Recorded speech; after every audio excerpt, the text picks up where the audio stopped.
What up, y'all? It's your boy, Mr. Downtown Ray Melo, and you're listening to the Entertainment Report on iHeartRadio, live from Dubai for Monday, January 9th, 2017, delivering some major stories and trends going on in the world of entertainment and beyond. You can follow the show on Facebook, Twitter, or Instagram, facebook.com/The Entertainment Report with Ray Melo, that's RAYMELO, on Twitter at The Enter Report, or on Instagram at The Entertainment Report. You can listen to the show anytime you want on iHeartRadio. Just go to iHeart.com or your iHeart phone app, search for the Entertainment Report, and it'll take you to the page. I hope everyone had a fantastic weekend.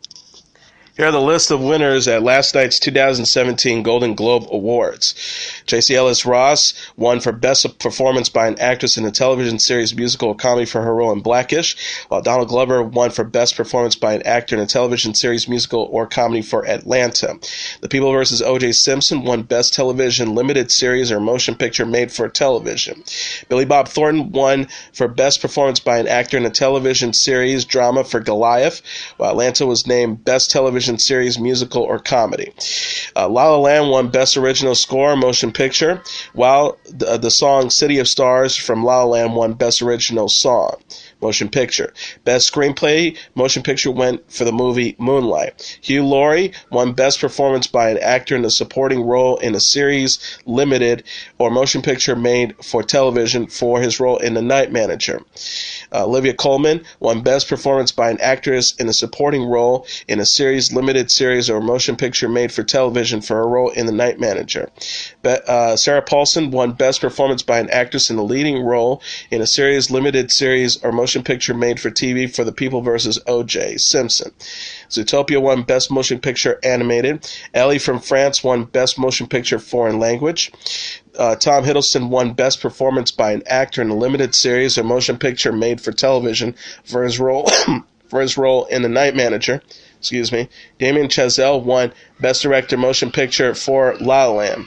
Best Performance by an Actress in a Motion Picture Drama went to Isabelle Huppert, while Viola Davis won Best Performance by an Actress in a Supporting Role in Motion Picture Drama for Fences. Best Performance by an Actress in a Motion Picture, Musical, or Comedy went to Emma Stone for La La Land. Best Performance by an Actor in a Motion Picture Drama went to Casey Affleck for Manchester by the Sea, while Aaron Taylor Johnson won Best Performance by an Actor in a Supporting Role for his role in Nocturnal. Best Film Drama went to Moonlight, and Best Motion Picture, Musical, or Comedy went to La La Land.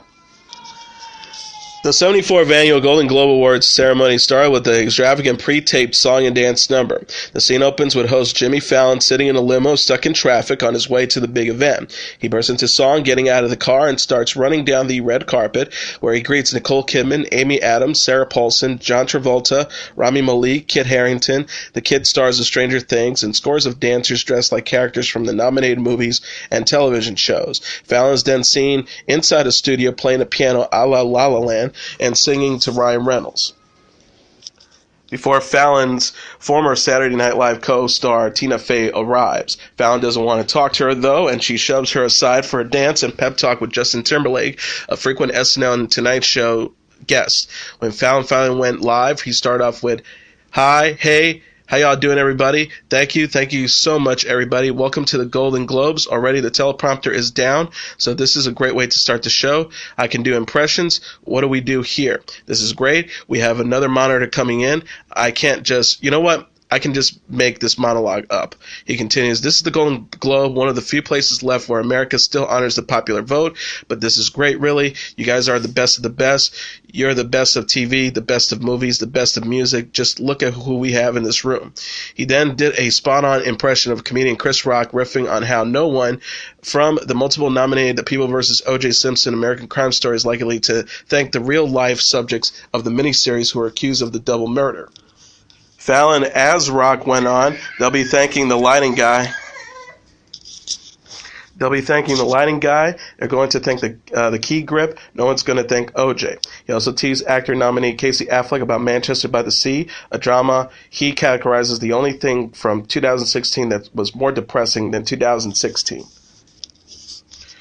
Rather than focus on her own work while accepting an award to honor the whole of her acting career, Meryl Streep tearfully spoke about another performance that held her attention for much of the last year and a half given by President-elect Donald Trump at a campaign rally. Streep lashed Trump for mocking a disabled man during a campaign rally while accepting the Cecil B. DeMille Award at the 2017 Golden Globe Awards Sunday night in Los Angeles, and called for the protection of Hollywood, foreigners, and journalists because of the important roles all three play in the country. Streep said in the speech, "Hollywood is crawling with outsiders and foreigners, and if you kick us all out, you'll have nothing to watch except for football and martial arts, mixed martial arts, which is not arts." Viola Davis, who already won a Golden Globe for Fences, introduced Streep and presented her with the award, which recognizes actors for their career spanning contributions. Davis talked about becoming friends with Streep, explaining her singular, immediately apparent talent of observation and how, as a contemporary and as a fan, she takes in a lot of information in order to show it right back to the people. Davis says she's an observer and a thief. She reveals what she has stolen on that sacred place, which is the screen. She makes the most heroic characters vulnerable, the most known familiar, the most despisable relatable. Dame Streep, her artistry reminds us of the impact of what it means to be an artist, which is to make us feel less alone. Streep took to the stage after a video montage of many of her famous roles, apologizing through tears for a raspy voice that turned out not to be so raspy. After thanking the packed room, including the Hollywood and foreign press, Streep went around the room, describing the unrelated, wildly different origins and stories of where and how actors grew up before becoming famous. The most powerful performance Streep said she saw in 2015, which she said has held her attention, came during one of Trump's political rallies where he appeared to mock a disabled reporter. Streep said, "It kind of broke my heart when I saw it, and it still can't get it out of my head because it wasn't in a movie. It was in real life.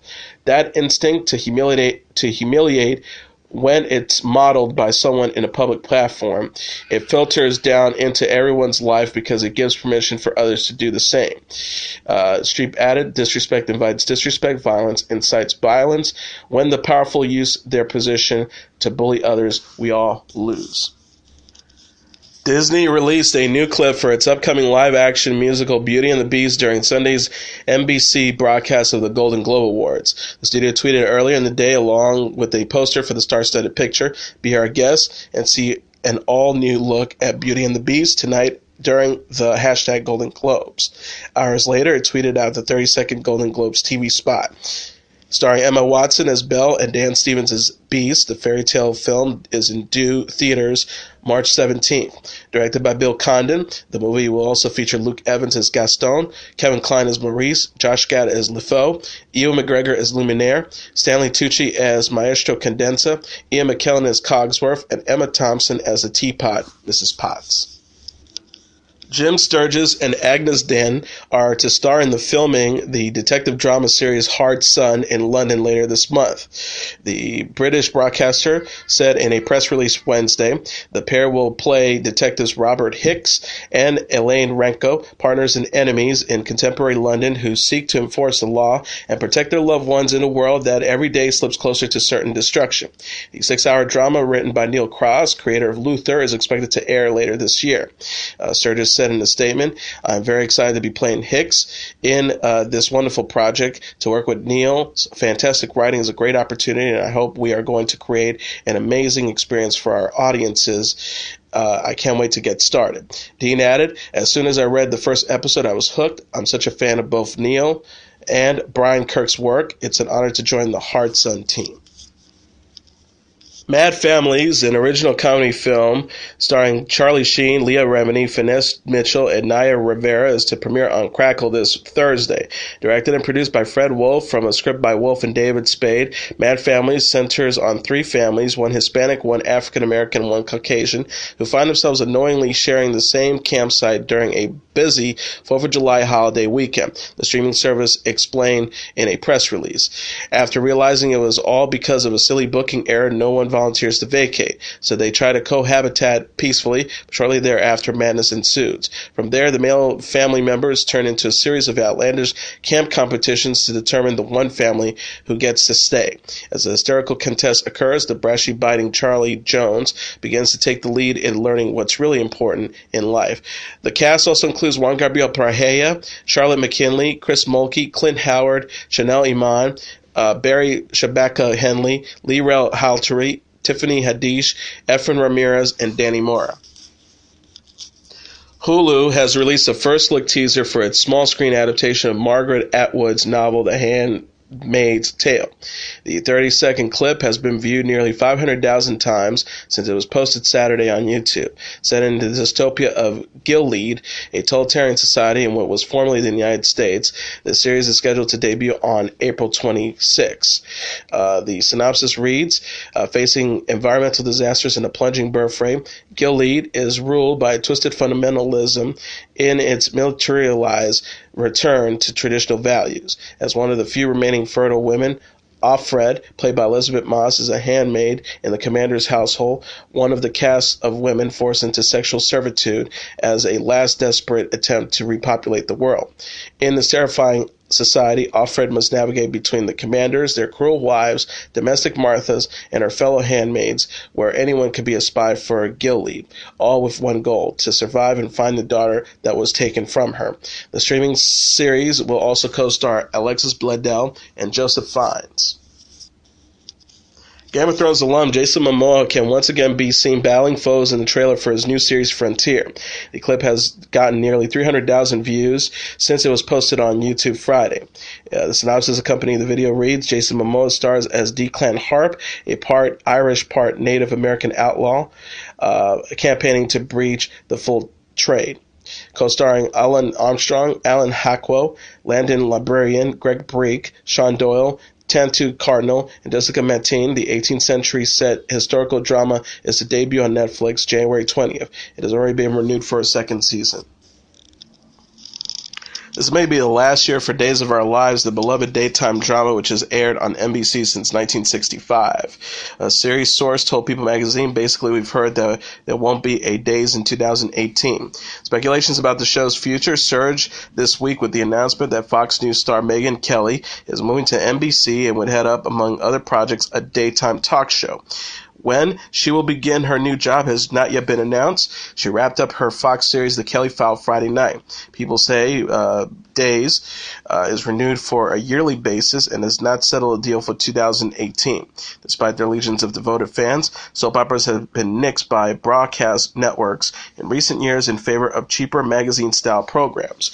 ABC dropped its iconic soaps All My Children and One Life to Live in 2011 to make room for the culinary lifestyle show The Chew and its short-lived companion The Revolution, then moved General Hospitals from its long-standing 3 p.m. Eastern Standard Time slot in 2012 for Katie Couric's chat show Katie, which lasted 2 years. General Hospital got its spot back after Couric's exit. CBS also axed Guiding Light in 2009 and replaced it with a new version of the game show Let's Make a Deal. Oscar-winning actor Jeff Bridges has been immortalized intimate with the traditional hand and footprint ceremony in the forecourt of Hollywood's TCL Chinese Theater. Attending Friday's event where Bridges' wife Susan, his Hell or High Water co-star Chris Pine, Bridges' fellow Simpatico cast member Sharon Stone, and his Last Picture Show director Peter Bogdanovich. Bridges is known for his roles in Crazy Heart, Starman, True Grit, Fabulous Baker Boys, The Fisher King, The Big Lebowski, and Seabiscuit. He's also a Golden Globe nominee for his work in Hell or High Water. Singing in the Rain actress Debbie Reynolds was buried with some of the ashes of her daughter, Star Wars icon Carrie Fisher, after a family-only funeral service Friday. A private memorial for Fisher was held a day earlier at her Beverly Hills home. Fisher's brother Todd was seen Friday at Forest Lawn Memorial Park in Los Angeles, carrying his sister's ashes in an urn shaped like an enormous Prozac pill, People magazine said. Todd told Entertainment Tonight after the burial, Carrie's favorite possession was a giant Prozac pill that she bought many years ago, a big pill. She loved it, and it was in her house, and her daughter Billy and I felt it was where she wanted to be. He continued, we couldn't find anything appropriate. Carrie would have liked that. It was her favorite thing, so that's how you do it. And so they're together, and they will be together here and in heaven, and we're okay with that. Fisher died at the age of 60 on December 27th, just days after suffering a mid-flight heart attack. Fisher, 84-year-old mother, had a stroke while planning her funeral. She died on December 28th. Fame illusionist David Blaine has revealed he was injured in 2016 when a bullet-catching stunt he was performing went awry. People magazine said Sunday the 43-year-old magician gave a detailed account on his special Beyond Magic of how he suffered a laceration to the throat while performing the trick live at the MGM Grand Garden Arena in Las Vegas. Blaine recalled, "Time just started to move really slow. When the bullet struck the cup in my mouth, there was a high-pitched ringing in my ears, and I felt an impact on the back of my throat. I was sure the bullet went right through my head and that I was dead. Suddenly I became aware of the pain and it brought me back. At that moment I realized that the mouth guarded had chattered again and I was alive." The incident was a trending topic on social media this weekend after the program aired on Britain's E4 Friday night, the Wrap said Saturday. The program was initially broadcast in the United States on ABC on November 15th. Rogue One, a Star Wars story, is the #1 movie in North America for the 4th week in a row, earning an additional $22 million in receipts, BoxOfficeMojo.com announced Sunday. Coming in #2 is Hidden Figures with $21.8 million, followed by Sing at #3 with $19.6 million. Underworld Blood Wars at #4 with $13.1 million, and La La Land at #5 with $10 million.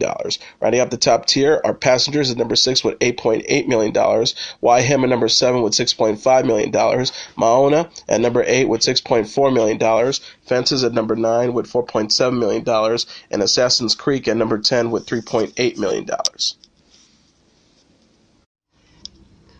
And now let's take a look at what happened on this date in entertainment history. On this date in 1976, Sylvester Stallone starts filming Rocky. The classic rags to riches story got a macho spin in the Oscar-winning Rocky, which was written by its star Sylvester Stallone, and began filming on this date in 1976. Stallone had his own rags to riches tale. Born in the gritty Hell's Kitchen neighborhood of New York City, he was a juvenile delinquent who was kicked out of a number of schools before he turned 15.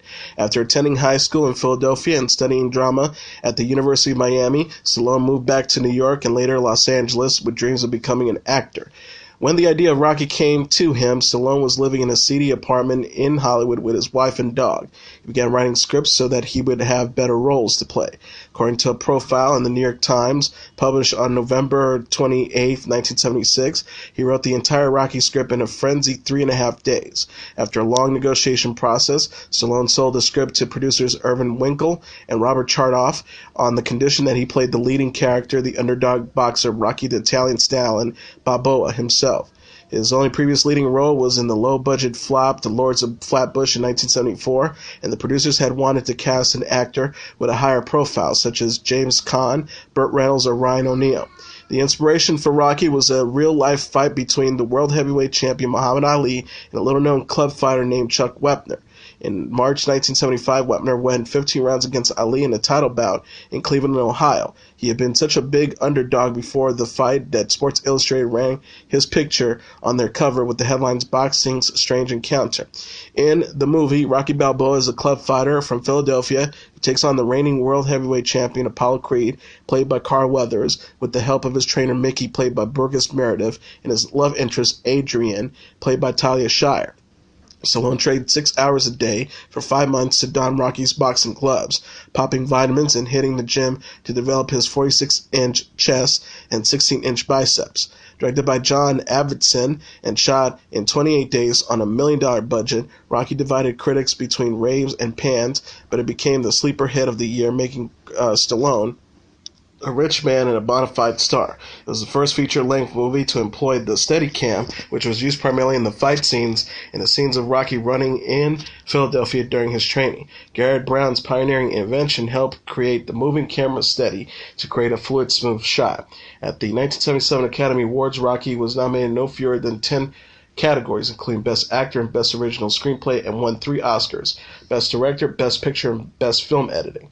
It also spawned 5 sequels, including Rocky 2 through 5, and over the course of the 80s, and Rocky Balboa 2006. And that is your entertainment report for Monday, January 9th, 2017. I'm your host, Mr. Downtown Ray Melo. I'll be back tomorrow to deliver some major stories and trends going on in the world of entertainment and beyond. You can follow the show on Facebook, Twitter, or Instagram. Facebook.com/The Entertainment Report with Ray Melo. That's RAYMELO. On Twitter at The Enter Report, or on Instagram at The Entertainment Report. You can listen to this episode or any previous episodes of The Entertainment Report anytime you want on iHeartRadio. Just go to iHeart.com or your iHeart phone app, search for The Entertainment Report, and it'll take you to the page. Good night, and God bless you all.